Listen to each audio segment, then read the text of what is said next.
Great. Hi, everyone. Nasia Davos here.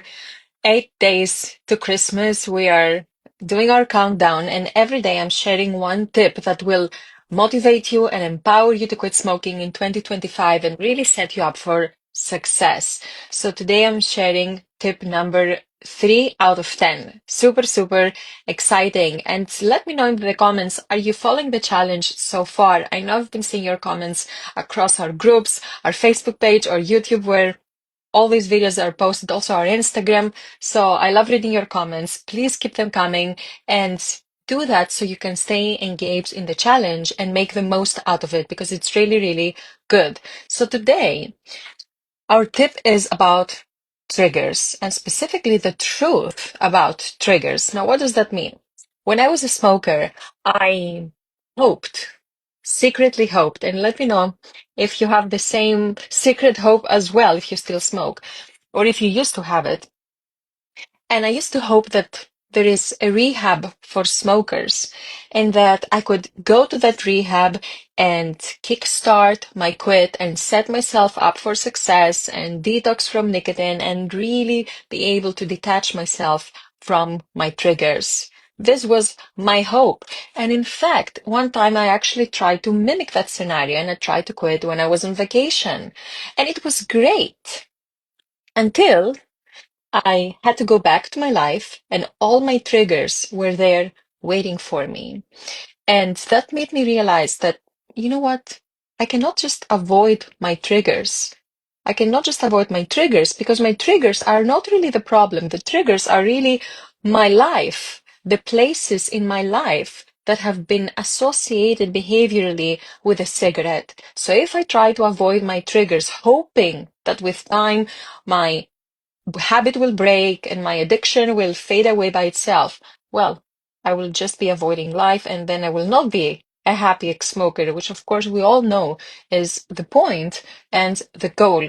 Everyone can become a deprived ex-smoker, but that doesn't last. But at the same time, everyone can also become a happy non-smoker if you just do it the right way. And avoiding our triggers, being terrified of our triggers, is not the way to go because it's not sustainable. So I understand that when we try to quit smoking, our tendency is to avoid our triggers, but that's not necessary at all. And I would even encourage the opposite. And of course, everyone is different. You can do what feels right for you. But my advice is to not avoid your triggers ever, because what's the point? Your triggers are simply places in your life that have been associated with smoking. So the solution is not avoiding the triggers, but breaking. The solution is breaking the link between smoking and your life. Make sense? And I'm sure you have seen people in the community that they're not triggered anymore. We have members whose partners and husbands and wives are smokers and they don't even get triggered. Why? Because they have broken the link between that person and their lives and smoking. They have reprogrammed their minds, because when you reprogram your mind, it doesn't matter what happens in your life. Nothing will become a reason to smoke. So if you're watching this and you have already quit smoking and you have experienced this, let me know in the comments so others can see that this is possible, because it really, really is. So the goal is not to avoid our triggers. So what is the truth about triggers? Is that our triggers are not what really makes us smoke. Our triggers take the blame. We think what makes me smoke is my morning coffee. What makes me smoke is that other person that smokes around me. What makes me smoke is stress. Our triggers take the blame. But triggers are not what makes us smoke. What makes us smoke is what happens inside of us. It's that mental and that behavioral programming that we have inside that makes us smoke. Like, think about it. Everyone experiences stress.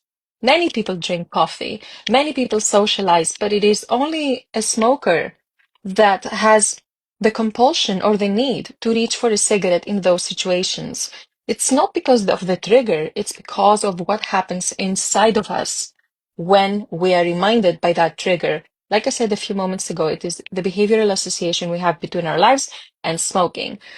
So our triggers is not what makes us smoke. That being said, our triggers is what reminds us to smoke, what really activates that programming that is inside. So the tip for today is to list all of your triggers, because when you just have something in your mind, it becomes overwhelming. So write down, what do you think are your triggers? What reminds you to smoke? And write down without any judgment of what should be, what shouldn't be, right? Just write down your triggers. And here are how to think about it. Here are the types of triggers. You have your emotional triggers. These are the triggers that you have inside of you.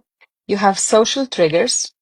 You have environmental triggers, and you have what I call double habit triggers. These are the triggers that you have associated smoking with other habits in your life. For example, coffee and a cigarette, watching TV and a cigarette. So these are the four types of triggers. Take a moment, just write down what are your triggers, and just know that these are the places in your life where smoking still lives. And it's very, very important, because by knowing what are your triggers, then you can start breaking the link between those triggers and your life. For example, if your trigger is drinking coffee in the morning, then you know this is a trigger for you, write it down. And then your next goal is to start breaking the association between drinking coffee and a cigarette. If you're a member of the CBQ program, then you have the experiments to do that. If you're not a member of the CBQ program, my advice is to just experience your trigger without using willpower. When we try to resist smoking, the inclination is to use willpower. So the goal here is to just not use willpower. Try to experience a trigger as a non-smoker. So that's the tip for today. Let me know in the comments what are your triggers, and I will see you again tomorrow.